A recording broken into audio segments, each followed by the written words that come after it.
Uy, ka-coffee! Napanood nyo na ba yung drama? Diyan sa Senado? Diyan sa investigasyon ni Senator Rodante Marcoleta ng Senate Blue Ribbon Committee? Napanood nyo na ba yung acting ng mga diskaya dyan? Uy, maraming natuwa. May mga DDS natuwa eh. Kasi nadawit si Speaker Martin Romualdez at ang iba pa pong mga politiko na gusto nilang madawit. Now, hindi kayo nagtataka? Unang-una, si Marcoleta, nabasa niya na yung script bago pa sumalang yung investigasyon. Kasi signed affidavit yan eh. O, hindi tayo kakampi ni Jingoy Estrada ha, pero si Jingoy Estrada medyo tinututulan niya yung pagbasa ng mga politiko. Kasi sayang daw po yung oras. Pero gusto ni Marcoleta, sige, basahin natin yan. Para for the record daw, ika nga. Gusto natin yan. Kasi mabulgar yung dapat mabulgar. Ang problema, itong si Diskaya, mag-asawa ha, selective memory, ika nga. Kung ano lang gustong matandaan, yun lang ang tatandaan. Yung ayaw tandaan, pilit nakakalimutan. Unang-una, sige, paano sila problematic dyan? Bakit scripted dyan? At bakit may pinapanigan niyang investigasyon na yan? Si Marcoleta, alam nyo ang kulay ni Marcoleta. A day before the hearing, kahapon, September 6 yan, o 6, nanotaryo September 6, Sabado, nakuha niya ng kopya ni Marcoleta. Hindi natin sinasabi na pina-edit niya yung affidavit na yan, ha? Pero I don't think na kapag may kaalyado si Digong doon, magpupush through yung pagbasa nila. Pwede siguro, sige, bigyan mo na lang kami ng copy ng affidavit ninyo, pero hindi na bibigyan ng too much importance yung pagbasa. Number 2, bakit walang senador? Ikaw ba? Naniniwala ka na walang senador na involved sa operasyon ng Diskaya? Isa sa pinakamalaking kontraktor sa Pilipinas. Walang involved ni kahit na isang senador? Sinong niloloko nyo dyan? Puro congressman lang? May budget insertion din ng mga senador eh. Wala ni isa. Sino maniniwala dyan? Yes, posible na yung ibang pinangalanan niya ron ay totoo. Sige. Directly or indirectly nakinabang, nakakatanggap. Pero hindi ka maniniwala na walang senador ni kahit isa. 2022, 23, 24, 25. Wala ni isang senador dyan. Napakarami na budget insertion ng mga senador. Wala. Puro congressman lang.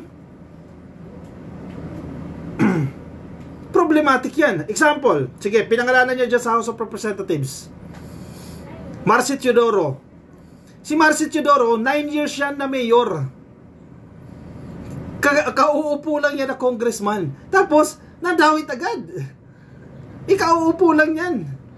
July lang umupo yan. Nagkaroon agad ng project. Hindi natin sinasabi na hindi involved si Marcy Teodoro, ha? Pero nakapagtataka. 9 years na mayor yan. Paano magkakaroon ng budget insertion yan? Ang dahilan niya, mga budget insertion. Kakausapin sila, kakutsabahin na at kinakailangan nila magbigay ng lagay dahil budget ni congressman yan. Galing sa unprogrammed funds daw. Yun ang laging termino eh.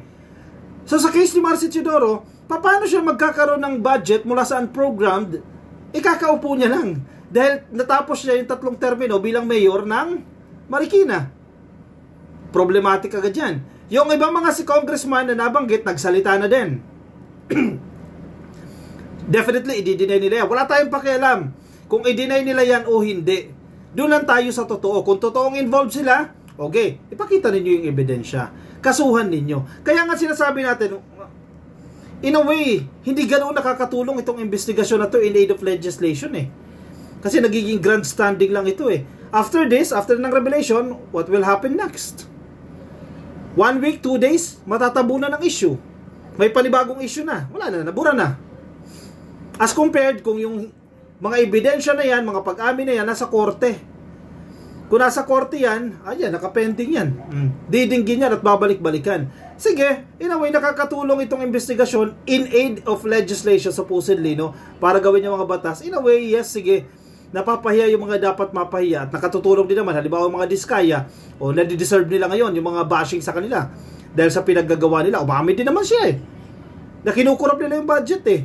Kasi napipilitan daw sila dahil sa mga politiko na kapagtataka lang yan. So, ang masaklap pa dito sa investigasyon na yan, parang nagiging hero pa ngayon ang mga Diskaya. Di ba? Maliit lang daw kinikita nila, 2% to 5%, lugi ka na dyan. Bakit ka mag-excess ka pa dyan kung palugi ka pa? To the point daw na nalulugi o maliit yung kita para tumakbo lang daw yung kanilang operasyon. Lukuhin nyo yung lelang ninyo dyan. Makakabili ka ba ng 46 million ba yan na halaga ng Rolls Royce kung maliit lang kinikita mo? Hindi lang isa, hindi dalawa, hindi tatlo, hindi 10, 40 mahigit. Sa tingin mo? Kaya questionable yung questionable yung honesty, questionable yung integrity nito mga diskaya. Kaya mahirap din maniwala sa mga diskaya sa pinagsasasabi nila kasi kailangan lang nila ipagtanggol yung kanilang sarili. Tingnan mo, ipapasok pa sa state witness, inaareglo na ni Marcoleta. Kinausap niya na daw si DOJ Secretary Crispin Remulla. As long as ma-establish na hindi siya ang most guilty, pwede siyang pumasok bilang state witness. O hindi nakulong yan, hindi nakulong hindi nakulong yung mga yan, absuelto. Nagpayaman, nagpakasasa, billions of pesos. Hindi makukulong dahil magiging state witness. Oy, naku po, anyari? Mukhang pinopokosan pa ni Marcoleta yan para maging state witness. Pero wag kayong mag-alala. May narinig ako. O, kapit na kayo May nagsabi sa atin. Hindi ko alam kung totoo, verified ba to o hindi, no? Tatanggalin si Marcoleta bilang hepe ng Senate Blue Ribbon Committee. Ang Blue Ribbon Committee, yan yung pinakamabigat na committee, pinakamakapangyarihan na committee dyan po sa Senado. At hawak po ngayon yan ni Marcoleta. Very, very, very powerful yung committee na yan. At ang balita natin, tatanggalin si Marcoleta dyan. Ano napansin nila? Bias? Masyado bang bias? Kaya papalitan si Marcoleta? Nabalitaan lang natin yan. Totoo kaya? Makatutulong kaya yung ganyan? Kasi kung si Marcoleta yan, syempre, loyalty niyan ay pagka-DDS pa rin yan Kasi kung nakita niya, andun yung pangalan ni Tatay Digong doon sa affidavit, walang ganyang eksena ngayon. Nakita niya in advance, di ba hindi dapat ganyan? Ganun ba yun? May sworn affidavit ka, ibibigay mo in advance? Ano yung para ma-review nila? Di ba nakapagtataka yan? Ang daming question doon sa pag-amin ng mag-asawang diskaya very questionable Ang dami nilang pinagsasasabi dyan. Masaya yung iba kasi yung kalaban nila pinagtatawanan. Di ba? Okay lang sa kanila yan. Pero, paano kung nagsisinungaling lang din yan? Idinasira yung reputasyon ng congressman kung sino man yan. Pero hindi natin sinasabi na hindi involved yung mga congressman na yan. Mayroon at mayroon pa rin pong mga involved na congressman. Marami po yan sila. Involved dyan sa mga anomalyang flood control projects. And even senators. Nagtataka tayo, bakit sabi itong mga diskaya walang senador? Ito pa pinakamabigat ito. Yung record daw nila, meron silang ledger, ka-coffee. Siyempre, kapag lagay-lagay, hindi mo mapipirmahin yan kasi may ebidensya ba? Bawal man ang ebidensya. So, hindi pipirma si politiko, which is established naman yan. So, ulang kita 20 million, makukuha mo yan ng 20 million. Cash, walang bank deposits yan kasi dapat walang paper trail dyan. Walang records na nakatanggap, pero meron daw silang ledger. Doon sa ledger o voucher man yan, kung ano man po yung tawag nila diskaya dyan, for internal recording lang daw yan. For internal purposes lang yan para makita nila kung magkano yung lumabas at para kanino yan. Ang masaklap dyan, hindi mo pa na-establish kung totoo yung kausap nila na inaabot yung pera na yan doon sa sinasabi nilang pangalan. O halimbawa, sige, yung tao ni congressman, yung chief of staff, ito po, hingi kami 20 million kasi para kay Zaldico yan. Hingi po kami ng 20 million kasi para kay Martin Romualdez yan. Ano yung proof na totoong para sa kanila yan? Kasi napakabilis mag-name drop. Hindi natin pinagtatanggol si Zaldi dyan Si Zaldico, dati siya pinagtatanggol. Kasi kung may kasalanan siya dyan, dapat siyang managot. Pero yung sistema na, ay pinapahingi po yan ni congressman ganyan. Kailangan po yan ni congressman ganyan. Ano yung proof dyan? Sugal to Sumusugal din ang mga diskaya dyan at alam nila kung makakarating yan o hindi. Ano yung proof nyo dyan? Even pictures, wala lahat. Pero meron na silang ledger. For internal purposes lang yan. Ito ang problema. Bakit ang ledger ninyo simula 2022 lang? Panahon lang ni PBBM yan. Wala kayong record? Simula 2016? Labas lang kalabas sa'yo na 20 million, 50 million, 30 million. Ganun lang yon. Nagdi-dispose lang kayo ng pera without having any record. Unbelievable. Si Garma mismo, sorry, ba't ko ba naiisip si Garma ako kasi nasa Malaysia, no? Si Diskaya mismo, yung babaeng Diskaya, umamin siya na nagsimula yung kanilang mga transaction sa DPWH 2016. O sige, 2016 wala kayong records, acceptable. 2017, sige, medyo acceptable. 2018, impossible. Wala kayong record sa ledger ninyo kung sino yung nakakatanggap na congressman, sino yung opisyal ng DPWH, panahon nila Villar, mga yusik ni Villar, wala kayong records kung magkano yung natatanggap nila. Eh, sinasabi nating selective memory. 2022 lang yung natatandaan nila. Administrasyon lang ni PBBM. Ano yan? Diskaya, ano yan? Mga DDS style? Malinis ang panahon ni Digong, ganun yun? At admin lang ni PBBM ang questionable, admin lang ni PBBM ang may problema. Kayo ang problema, very problematic yan. At kayo pa magiging state witness. Kayo yung dapat sumagot dyan. Diba? Nakapagtataka. Kaya drama lang talaga. Part lang yan ng script.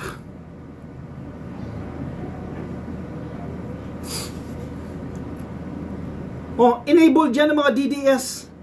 Si Romualdez nagsalita na. Oh. For the sake of fairness, basahin natin yung sinasabi dito ni Romualdez. Kasi unfair din naman niya sa Senado lang, di ba? Oh, and I quote Speaker Martin Romualdez, and I say this with all honesty. I have never and will never accept a bribe from anybody. Sabi ni Romualdez, ha? Walang sino man ang kayang manuhol sa akin. Alam yan ng lahat ng House members. I am self-made. I have been blessed with the trust of the Filipino people.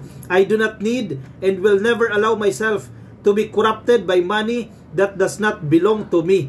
Sabi po ni Speaker Martin Romualdez sa kanyang pahayag. Kasi napakabilis lang mag-name drop, ka-coffee. O sige, yung bagman, sige sabihin natin Romulo, Congressman Romulo sinasabi, pwede niya sabihin, ito para kay Romulo, ito para kay Zaldico, ito para kay Romualdez. Ano yung proof na nakakarating sa kanila yan? O inutusan man lang sila na kolektahin yan? Ano yung proof? Pero alam natin na nangyayari yan. The point is, patunayan ninyo na involved siya dyan, na tumatanggap siya dyan. O sige, nasa restaurants. O, di ba? Okay, ang sabi ni Diskaya, yung lalaki, o nagmi-meet sila sa ano yan? Sa wine story somewhere dyan sa BGC yata, mga social ata yan, mga restaurant. I-request ninyo yung CCTV footage kung sino talaga yung nakakausap ni ano dyan, ni Diskaya. O ano ba yan, naka-paper bag ba yung milyones dyan? Kasi wala naman bank transfer dyan eh. Hindi naman kaya ng GCash yan. O naka-paper bag yan, o naka-bag lang yan, o kung ano bang lagayan yan, nakasupot lang yan. O i-request ninyo, kailan yan? Mabilis matatrack yan eh. For sure. May records ng CCTV dyan. O i-request yan.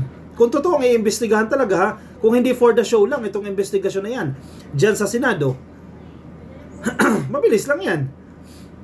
Wala tayong problema kung may ma-involve na congressman. Okay nga yan eh, maganda yan, mananagot eh. Yan din ang sinasabi ng presidente natin eh. Managot ang dapat managot. But patunayan ninyo na involved sila. Bakit natin ipagtatanggol kung involved sila dyan? Hindi nagmukha tayong tangan yan. Basahin natin, sinasabi ni Romualdez, I cannot and will not allow lies and name dropping to pass unchecked. The claim of the Diskaya couple's affidavit that my name was used for commission is false, malicious, and nothing more than name dropping. Let me be clear. Wala akong kinalaman, wala akong pahintulot, at wala akong basbas sa mga ganyang gawain. Yung style na yan, ginawa din nila kay First Lady yan eh. Ginawa din nila kay PBBM. Remember? Laging ginagamit ang pangalan ni First Lady, utos ni First Lady yan. Ito para kay First Lady, ito para kay President Marcos yan. Yung appointment for sale, gamit na gamit din ang pangalan ni PBBM dyan. At ni First Lady. Utos ba nila yan? Hindi nyo mapatunayan na sila nag-utos dyan. Ginagamit lang din. Congress debates and approves the budget. It does not release funds. It does not implement projects. That is the sole duty of the executive and the agencies like the DPWH. Correct. If anyone invoked my name, they did so without my knowledge and without my consent. At kung ginawa nila yon para kumita, sila ang mandaraya at sila ang dapat managot. I think totoo naman. Ginamit talaga yung pangalan ni Speaker Martin Romualdez. Hindi lang isang beses yan, maraming beses. Ginagamit at ginagamit nila yan. Kasi may mga kurap na congressman eh. Gagamitin at gagamitin nila yan eh. O ito para kay Romualdez. Ang tanong, nakararating ba? At ang masaklap man, sige, wag natin pag-usapan kung makarating o hindi. May basbas ba? May consent ka ba? Pinahintulutan ka ba na gamitin mo yung pangalan na yan? Napakabilis lang mag-name drop. And I say this with all honesty, I have never and will never accept a bribe from anybody. Walang sino man ang kayang manuhol sa akin. Alam ng lahat ng House members, I am self-made. Kung may ng abuso o gumamit ng pangalan ko para kumita, sila ang dapat managot, kahit sino pa sila, sa loob o labas ng gobyerno. But let us not allow lies and name dropping to destroy reputations or weaken faith in Congress. Pahayag po ni Speaker Martin Romualdez. Ngayon lang po yan, ha? Mainit pa pong statement yan. Moving forward, ano mangyayari after ng hearing na yan? Kung may puputok na issue, may bagong leadership dyan sa Senado, matatabunan. Diba? Nasaan na ang investigasyon in aid of legislation? Wala na. Natabunan lang din. Sayang, diba? Hay nako. Sige. I-komento ninyo ang opinion, pero hindi ko sinasabing itigil yung investigasyon ng Senado, ha? Kasi marami din tayo nakukuha dyan. Ang punto natin, sabayan yan sa korte.